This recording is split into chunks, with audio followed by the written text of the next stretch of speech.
Next question. Question says let AN be the area enclosed by the nth orbit in a hydrogen atom.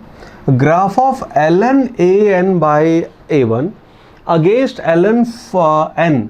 और हमारे option है, पहला कहता है will pass through the origin, दूसरा कहता है will be a straight line with slope 4 और will be monotonically increasing non linear curve और विल बी अ सर्कल। हमें बताना है इनमें से क्या होगा ना। सिंपल सवाल है। अगेन यहाँ पे ये चेक कर रहे हैं कि आपको क्या फॉर्मूले याद हैं।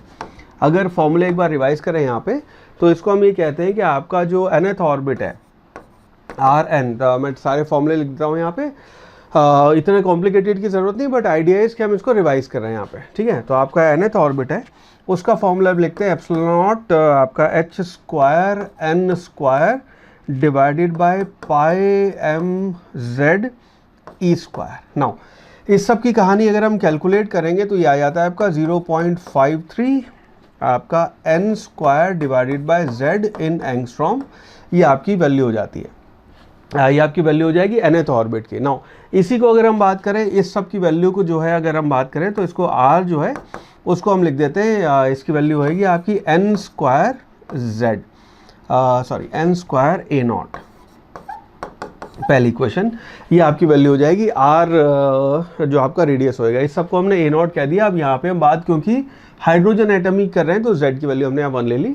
ये आपकी वैल्यू आ जाती है एक किसी भी nth ऑर्बिट के रेडियस की।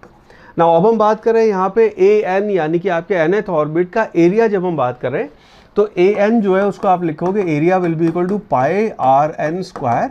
इसकी अगर वैल्यू रख दें तो आ जाएगा आपका pi n to the power 4 into A naught. ये सब बाकी सब ए नॉट हो गया यहाँ पे, ये आपका an आ जाएगा।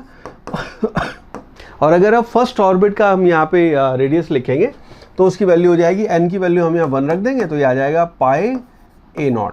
इन दोनों को डिवाइड करेंगे तो आपका an डिवाइड बाई a1, उसकी वैल्यू आ जाएगी आपकी n to the power 4। Let's call this equation number, ये आपकी 2 हो गई, नहीं 1 थी, ये 2 हो गई 3। Let's call this equation number 4।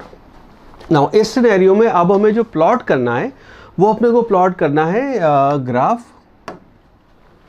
अच्छा, इसी का अगर हम लॉग ले लें तो ln आपका an divided by a1 that will be equal to, ये आपका n टू द पावर 4 है तो this will be equal to 4 ln n। ये आपकी क्वेश्चन नंबर 5 हो गई। now इसी को अगर आप प्लॉट करेंगे an और इससे अगर डिवाइड कर देंगे तो ये हो गया आपका ln an divide by a1 divided by आपका ln n will be equal to 4। Now ये अगर देखेंगे, इसको अगर हम प्लॉट करेंगे तो आपका फॉर्मेट हो गया y divided by x equal to 4 which implies y is equal to 4x। ये आपकी वैल्यू हो गई। इसका जो ग्राफ प्लॉट होएगा, यहाँ पे प्लॉट कर लेते हैं, इसका जो ग्राफ प्लॉट होएगा y is equal to 4x से y is equal to mx का फॉर्मेट है, वो लाइन पासिंग से ओरिजिन का ग्राफ आएगा। और अगर आप यहाँ थीटा की s के स्लोप की बात करेंगे तो वो स्लोप आपका 4 हो जाएगा, विच मीन्स आपका पहला स्टेटमेंट जो है will pass through the origin, ये करेक्ट है। Will be straight line with slope 4, ये करेक्ट है। Will be a monotonically increasing non linear curve, now ये सही नहीं है। Will be a circle, of course ये सही नहीं है। So that means A and B यानी कि आपके ऑप्शन 1 जो है A and B, that would be the most appropriate, that would be the right answer.